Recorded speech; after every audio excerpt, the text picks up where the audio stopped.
Bueno, vamos hoy a hablar del origen del sistema solar. Entonces, vamos a empezar nuestra clase de poco. Estas son teorías y teorías que explican cómo se puede ser. Por lo tanto, sí sido parte de un conjunto de hipótesis que se siguen probando a través de experimentos o de observación. Es importante es la HL Tau. Y esa HL Tau más o menos que tiene 1 millón de años de haber sido, es una de las reglas jóvenes. Y si observan, dentro de las teorías vamos a revisar, ¿no?, que toda la razón de la galaxia y del universo parte de la presencia de nubes moleculares. Y además habla también de visión de habla también de concentración de masas en su mayoría, por supuesto, del crecimiento de gases que alcanzaron una temperatura superior a los 800 y fueron temperaturas que avanzaron a llegar a su punto de shock. De manera que algo se llama los planetas previos. Entonces, como digo, la hipótesis todavía no se tuvo. Y en este caso, la ley HL Tau, pero si no lanzado. Y como usted, por ejemplo, no ha llegado o no ha acumulado suficiente hidrógeno en el núcleo, entonces la energía está disipando por eso, pero no se ha tomado a veces, o como neta, no entran a la persona. Y más parecido con una hidrógeno, lo más seguro es que se quede solo en eso. Entonces, correcto, porque es una cosa de la formación. Sí me escuchan, ¿verdad? Hola, confirmen. Sí, se la escucha. Sí me están escuchando. Sí se escucha. Confirmado. Se la escucha, Miss. Ya, gracias por confirmar. Dejen esto. Ya, entonces, los científicos han estimado que el sistema solar tiene una formación de hace 5.000 millones de años. Un detalle importante es que cuando ustedes vean estos números, siempre hablamos de millones de años.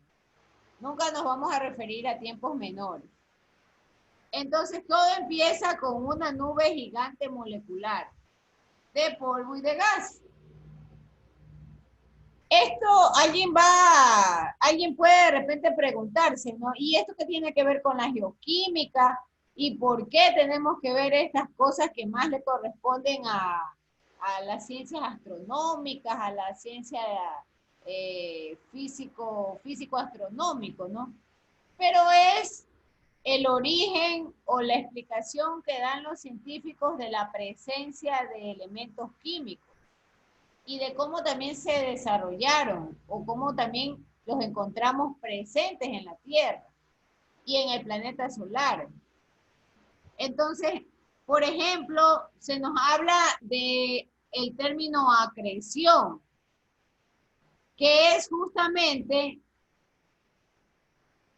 una colisión de unas masas grandes que luego se erosionan. Y al momento de erosionarse, esa dispersión de los remanentes que quedan van dando lugar a la formación de otros cuerpos, otros cuerpos o de los mismos planetas. Entonces, habla de que la nube molecular gigante de gases se fue condensando y se fue enfriando. Y la mayor parte de esta materia se ha concentrado en una zona central, que a eso le llama el Sol primitivo. Y esto me hace recordar la pregunta, creo que no sé si es Juanito el que me preguntó sobre el Sol. Sí, Juanito me preguntó por el Sol. Pero el Sol se forma a partir de esa nube gigante de gas, igual que las otras estrellas. Y entonces ese gas se ha condensado. Y se condensa a partir de nubes moleculares. Ahora bien, una vez que se ha condensado, por ejemplo, el helio y el hidrógeno, que son los gases principales, surge materia y eso genera o incide en la parte gravitacional. Una parte gravitacional que va dando lugar al campo electromagnético del universo. Entonces, esta estrella, ¿no? Que nace, ha dado que nos han perdido la porción, habla la de tamaño y de acuerdo a la cuestión. Ahí tenemos una gráfica. En realidad yo hoy les voy a mostrar dos presentaciones que fueron las que más sencillas y didácticas. Su libro de Guay es un cuadro de explicación. Entonces, nosotros no tenemos que profundizar o adentrarnos en los beneficios de esta ciencia física, astronómica, ¿no? Solo necesitamos una teoría básica para poder tener una explicación de cuáles son los iones que están más presentes, los isótopos más presentes en la naturaleza. Necesitamos tener una base, por ejemplo, del Europa, porque están donde está en nuestro planeta. Entonces, esta presentación un poco nos grafica cómo nace estos discos alrededor del famoso Sol, que es en este caso que hoy en día conocemos el Sol. Entonces, estos discos que se han formado, tiene que ver muchísimo con el incremento de la temperatura de estos gases que al alcanzar un punto de fusión que han formado un gran tipo. Eso le llaman los planes, es decir, pedazos o remanentes de material que han quedado distribuidos de acuerdo a su masa y a la distancia entre sí que se formaron en el origen del universo. Entonces, estos planetas quedaron en órbita alrededor ya de ese proceso formado. ¿Qué más hay que mencionar? Nuevamente, los planetas se forman a partir de gas y polvo. Y la teoría en general es que pueden irse desarrollando porque siempre habrá estrellas jóvenes que puedan colisionarse, que puedan alcanzar temperaturas, no, estamos hablando de más de 1000 grados, Hay casos como el que le mencioné en 2014, desde la HL Tau, que es una de las estrellas más recientes, pero solo alcanzó a temperatura de 10 grados Kelvin, no alcanzó a más temperatura. Por lo tanto, si no alcanza a mayor temperatura, no puede colisionar. Y si no puede colisionar, tampoco puede llegar a fusionar el helio. Entonces, todas esas son situaciones o factores que inciden en la formación de nuevos animales. Un poco esto nos deja abierta la posibilidad del pensamiento, ¿no? Nuestro universo no tiene una última palabra, y tiene ciertas hipótesis nos mencionan de que es posible que estas colisiones también de formación de otros planetas. Siempre va a caber esa posibilidad.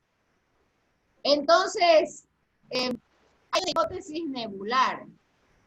Y la hipótesis nebular ha sido enviada por Emil Swendenberg y por Pierre Laplace. Yo les voy a dejar con ella. Ustedes hagan un resumen. Un resumen y en PDF. Solo se van a aceptar de aquí en adelante archivos en PDF. No quiero que no que haga un archivo en blanco y que lo subí por Word, o que usted no se subió el Word. No. Ya sé de tipo de para mí son excusas. Las personas tienen más de 10 días. La universidad pide 10 días. Por lo tanto, yo no admito no tengo tiempo para ir a un cyber y eso. Entonces, van a hacer una investigación sobre la hipótesis nebular de Manuel Swendenberg, de Manuel y de Laplace. Y ellos hablaron sobre el descubrimiento de planetas extrasolares a partir del año 1990. También se han dado, hay discusiones muy importantes, por supuesto, ¿no? Porque no todo el mundo está de acuerdo y además hay otros científicos que encuentran fallas o encuentran otras variables en estos estudios.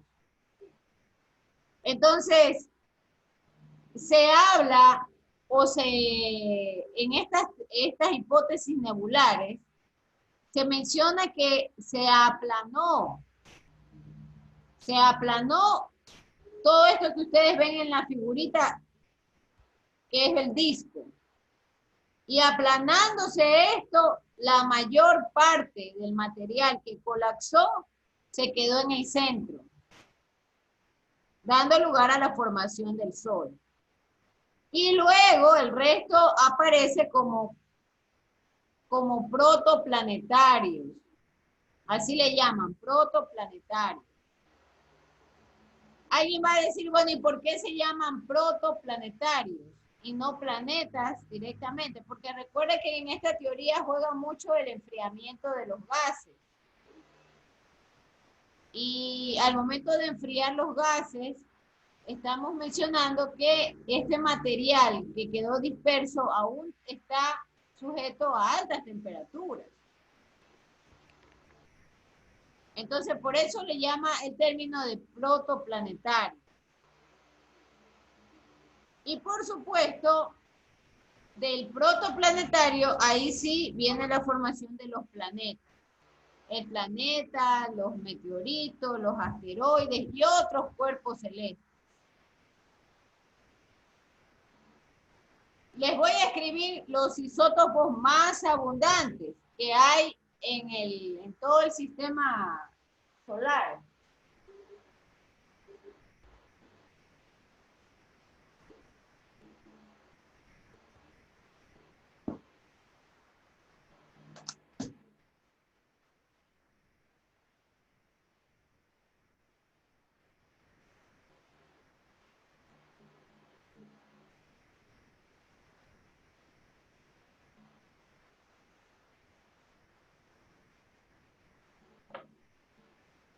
Vamos a salir un momento de esto. Bien. Para enfocarnos la pantalla.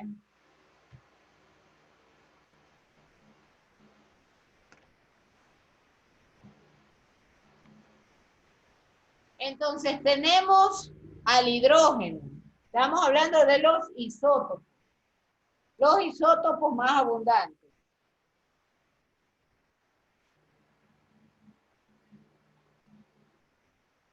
Entonces, iniciamos con el helio 1, 2, perdón, el hidrógeno 1,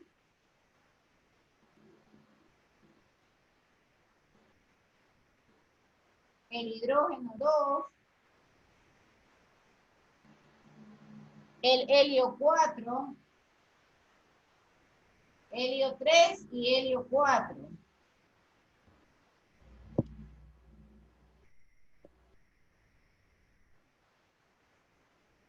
Tenemos también al oxígeno 16.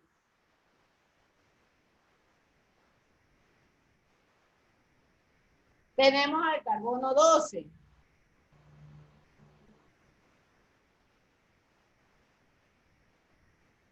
Tenemos al carbono 13.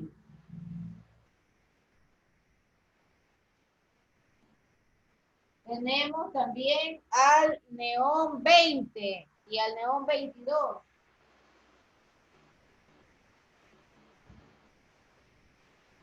Al hierro, hierro 56. Al hierro 54 y 57.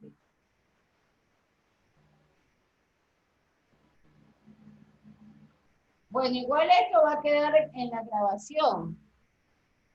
Esto no está en el libro, pero me parece importante escribirlos y detallarlos en razón de que ya vamos a ver en el libro, hay un cuadrito de elementos que han reaccionado. Y entonces esos elementos están distribuidos proporcionalmente. Bueno, no es la palabra proporcional, sino que están distribuidos en todo el sistema solar. Y es la explicación también por la cual nosotros tenemos parte de estos elementos en la conformación de la Tierra.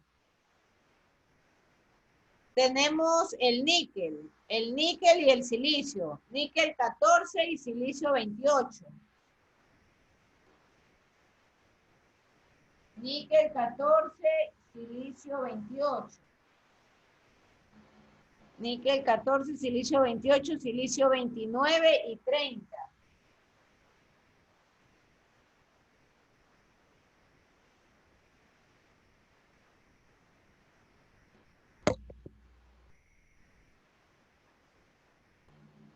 Tenemos el magnesio. Magnesio 24, 25 y 26.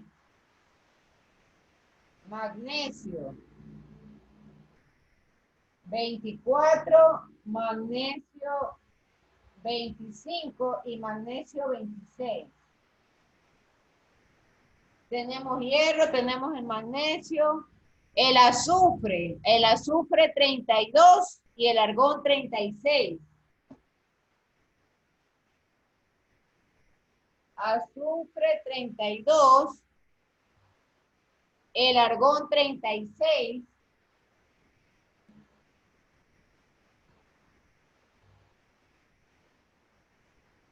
El cobalto 40. Cobalto 40. El aluminio 27.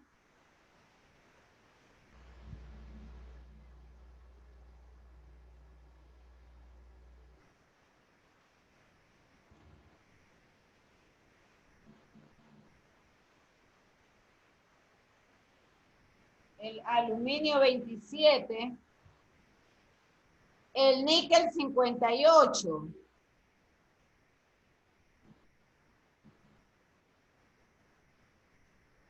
El níquel 58 y el sodio 23. Esos son los isótopos que existen en el universo. Entonces, ustedes aquí pueden encontrar la base propiamente de los elementos o de lo que nosotros conocemos en nuestras tablas periódicas. Estos son los isótopos más abundantes y por supuesto con estos los científicos llegan a la explicación que se crea nuestro planeta. Ahora bien, ¿qué más está ocurriendo?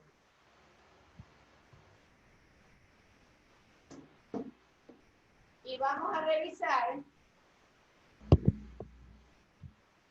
revisar en el libro, al White.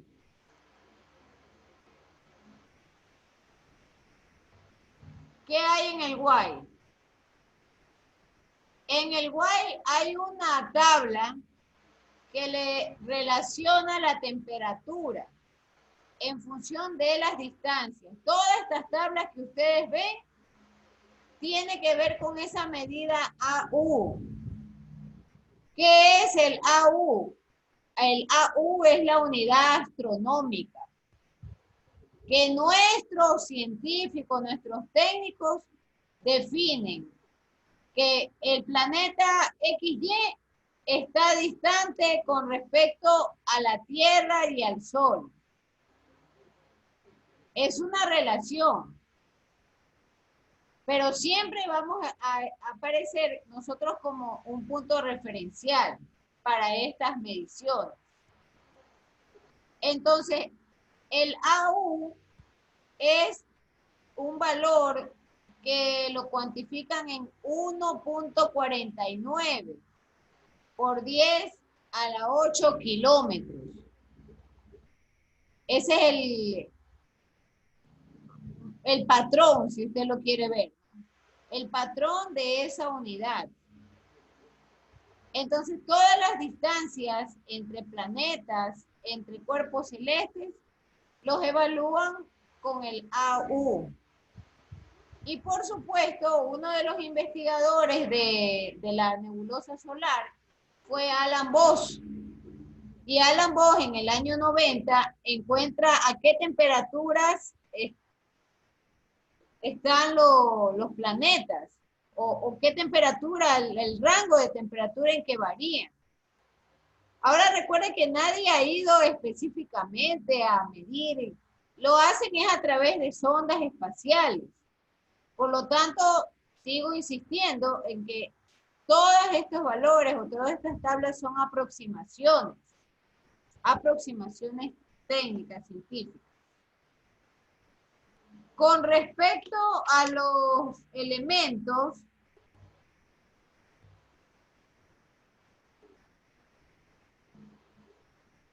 y a su condensación, hay una tablita que quiero mostrarle que habla de la combinación. Ahora aparecen los términos condritas y cóndrulos. Entonces, esas condritas son los elementos más pequeños o los meteoritos más pequeños, mientras que los otros son los de mayor dimensión. Entonces, aquí nos muestra, por ejemplo, White, en su capítulo 10, los nombres de la condensación mineralógica. Y noten ustedes esa combinación interesante, por ejemplo, entre hierro y azufre. Y a eso le llama la troilita. Y resulta que la troilita, si usted hace un cruce o con una pluma, le dirige la troilita hacia el eje de la temperatura, que es el eje de las Y. Usted verá que la troilita está aproximadamente a los 750 grados Kelvin. Esa es la relación importante que me muestra este gráfico. Lo mismo sucede con la enstatita. La enstatita es la combinación del magnesio con el silicio y el oxígeno. Ahora, esto de acá ya es ozono, ¿no? La formación de ozono. Y miren que cuando mencionamos de las temperaturas, este material está aproximadamente a los 1300 grados Kelvin. Entonces, toda esta conjunción de elementos, nuevamente, parte de mi listado de los isótopos más abundantes. Y luego la presencia de isótopos y el enfriamiento de gases me da lugar a esta formación de condensaciones mineralógicas, que también tenemos, por supuesto, parte de la Tierra. ¿Qué sucede con Nuestra Señora Tierra? Nuestra Señora Tierra, en cambio, al momento de chocar y al momento de juntar todo ese material, concentra hierro en su núcleo. Y eso es lo que permite que la ubique dentro del campo gravitacional del universo. Esa concentración o esa masa de hierro. Entonces, hay fuerzas asociadas a la gravedad. Y eso es lo que permite que cada planeta se conserve en un sitio del disco, ese disco o de anillos, ¿no? Del campo electromagnético del universo. Entonces, ¿cuáles son esas fuerzas asociadas a la gravedad? Por ejemplo, la presión de los gases. Por ejemplo, los campos magnéticos. Y todos ellos influidos por la rotación. Entonces, la nebulosa normalmente, o la hipótesis indica que se ha concentrado y que luego se aplanó, formando los discos protoplanetarios. Nuevamente vamos a regresar a la presentación. Entonces ya aquí tenemos el choque de los planetesimales, ¿no? Que se han fragmentado y los de mayor tamaño se han ido incorporando a los más pequeños. Y eso ha constituido o ha permitido la constitución de los planetas. Ahí tenemos las órbitas, ya en el disco, ¿no? Formadas. Y este es nuestro orden actual de los planetas, ¿verdad? Entonces, vamos a la segunda presentación, porque la segunda presentación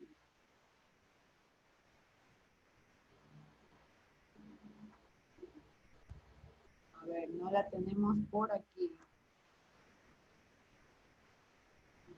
Entonces la segunda presentación me abre o me da una visión de los mecanismos que está detallando en su libro de White con respecto a la formación de los planetas.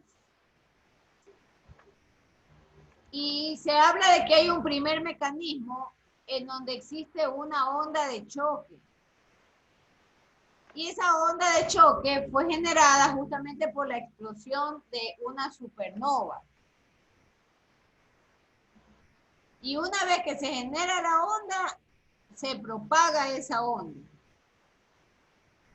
Y viaja a través de las nubes interestelares. Pero hay un detalle muy importante, no son estables. Todos ya tienen, creo que no está todavía compartida la pantalla. No, todavía no. No, ahora sí creo que ya está compartida. Bien, esta presentación me agrada mucho más, porque aquí les muestra lo que define como nebulosa, ¿no?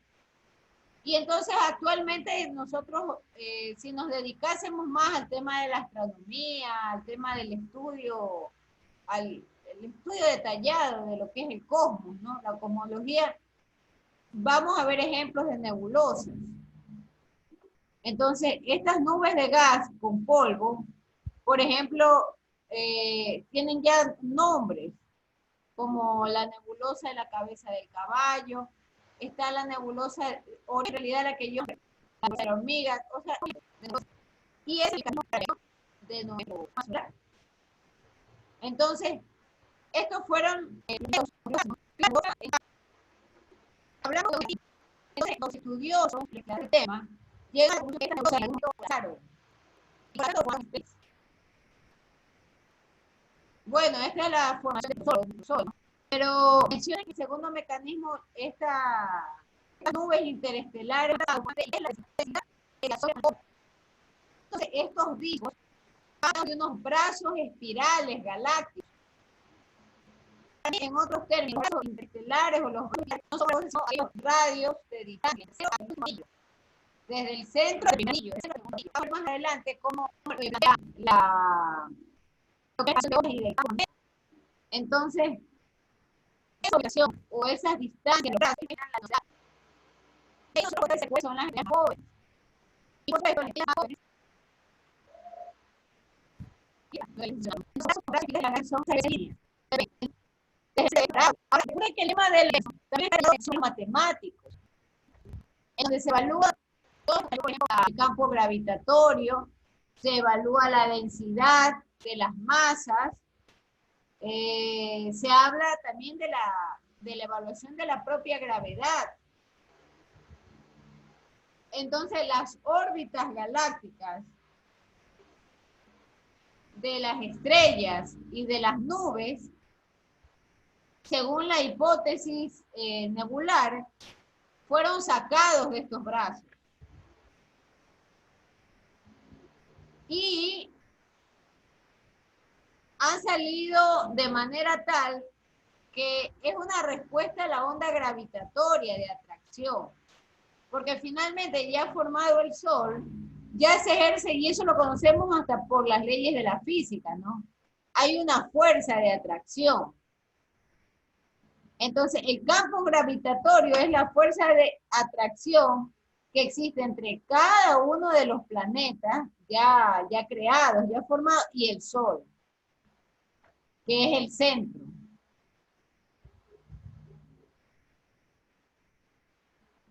Entonces, ahí tenemos una imagen de lo que ellos piensan que es la formación, ¿no? Y lo que es la colisión de las partículas y las rocas.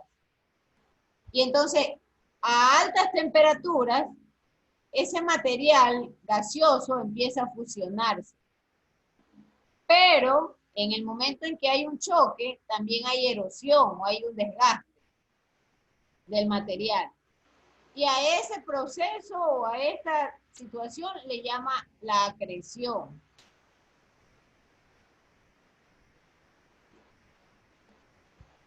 ¿qué más sucede? O cómo denominan a este proceso de formación.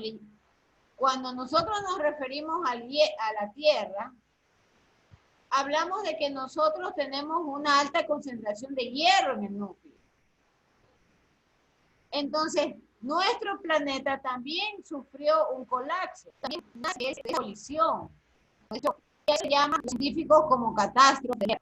Por materiales más densos, se han dado de la Tierra. Todos los materiales de la apertura, eso también le genera un canal de calor adicional. Y la idea adicional es que me da lugar a la fisión material. Ahora, todas estas teorías que vamos a llamar que cada planeta tenía un grado de temperatura Kelvin diferente. No hay una hipótesis que todos a 1000 grados Kelvin. No, eso no hay en ningún lado. Existen grados de temperatura Kelvin para cada tipo de material. En cada planeta que se formó, tiene más o menos que nosotros hemos mencionado. Que, por ejemplo, hay zonas sólidas. Ahí nace la teoría de la Tierra. En esas zonas sólidas, ¿no?, está la presencia del agua. Y también viene por el experimento, más que todo le llamaría, ¿no?, el experimento de Miller. ¿Y qué explicó el científico Miller? Mira, de la génesis. Entonces, la génesis es la formación de moléculas orgánicas a partir de las sustancias orgánicas. En este caso, hablaríamos de los aminoácidos. Entonces, de ahí ya también hay clases, ¿no? La versión, por ejemplo, del 24, el famoso ATP. También hay otros tipos que tenían error respecto al experimento de Miller. Ustedes tienen que fijar cuál fue el experimento de Miller y cuál fue la conclusión que Miller. Entonces, Miller habló de la producción de átomos y del ATP.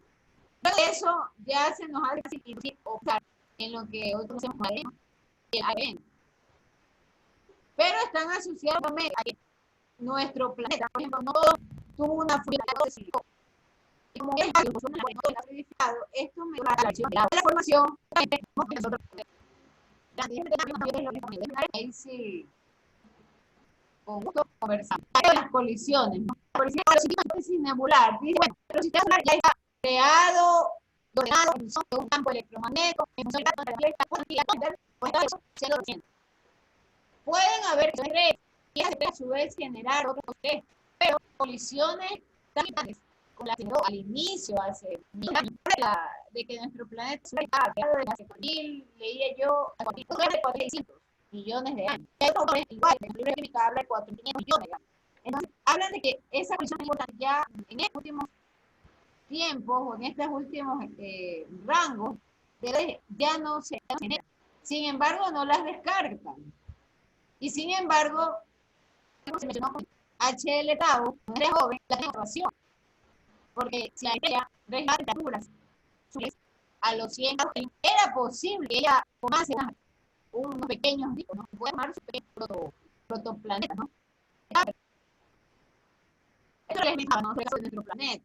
Entonces, la Tierra no todo se solidifica y esa que no se solidifica, ¿no?, es lo que ha permitido más desarrollar la vida. Hasta ahí quedamos con esta clase. Preguntas.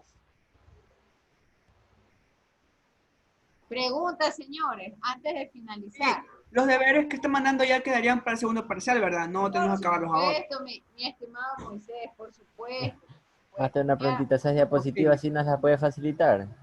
Claro, voy a ver, son bastante pesadas, así que se las voy a cursar a Ingrid y a Nicolás, para que ellos a su vez se lo repliquen. Por lo pronto voy a anotar por aquí a los más que recuerdo. Félix López,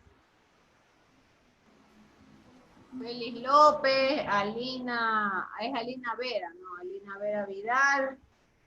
¿A quién más que sea responsable? A Moisés. Es Moisés Miranda, ¿no? Ajá. Miranda. ¿Cuál es tu otro apellido, Molina? Ajá, Miranda de Molina. Ya, ¿quién más también es? Valeria. Valeria Condicat. Es el correo de Valeria. Sí, mi hija es ese. A Juanito también le vamos a enviar, a Juanito Alvarado. Entonces, por favor, les envío no para que se apropien y ustedes se queden con la información como el tesoro de la momia. Tienen que distribuirlo a todas las personas. A todas las personas. A Luis Loor también le vamos a... Él tenía su grupo, recuerdo que se sentaba atrás.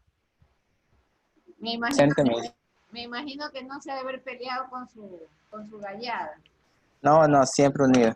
Ya, entonces les voy a enviar a ellos más Nicolás y más Ingrid, para que por favor le pasen a todo el resto del curso las diapositivas. Ya les digo, soy sincera y esas diapositivas no son de mi propiedad, pero son clases de otras universidades de geoquímica y son las más didácticas y las más sencillas de entender.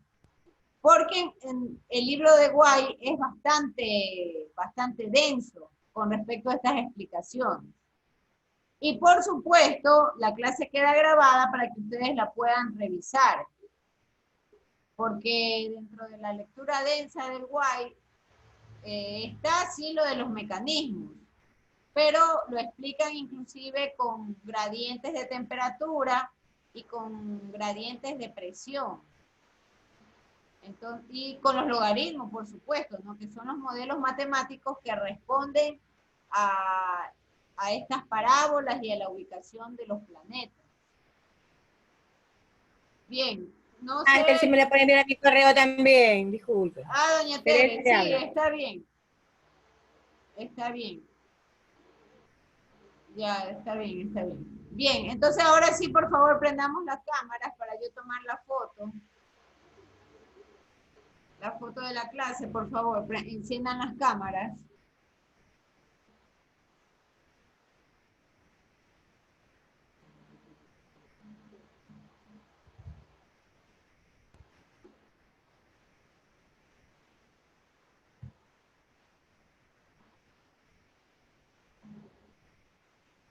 Y Nicolás, se ve una cosa oscura ahí. Alina. Ya prendí la luz, Don Félix también. Encienda la luz. ¿Mandé? Yo no tengo encendida la cámara, Master. No, usted tiene solo su sonrisa, su foto con sonrisa. Siempre positivo, nunca impositivo. Verá que en el examen se le tiene que ver a usted.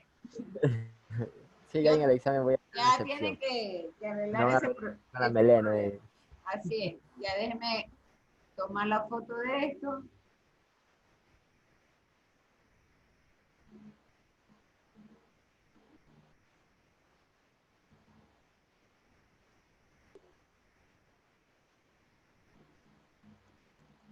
La verdad es que la clase de hoy para mí ha sido bastante interesante compartir con ustedes esta secuencia de eventos, ¿no? Vamos a definirlo como secuencia de eventos.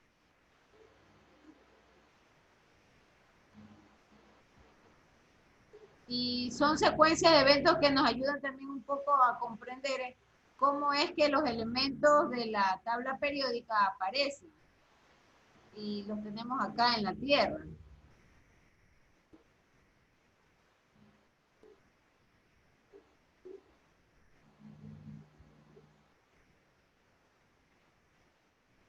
Y de hecho, Albert Einstein, cuando genera la teoría de la relatividad, llega a la conclusión, ¿no? Después de haber estudiado tanto los campos magnéticos, no solo de la Tierra, sino de la Tierra con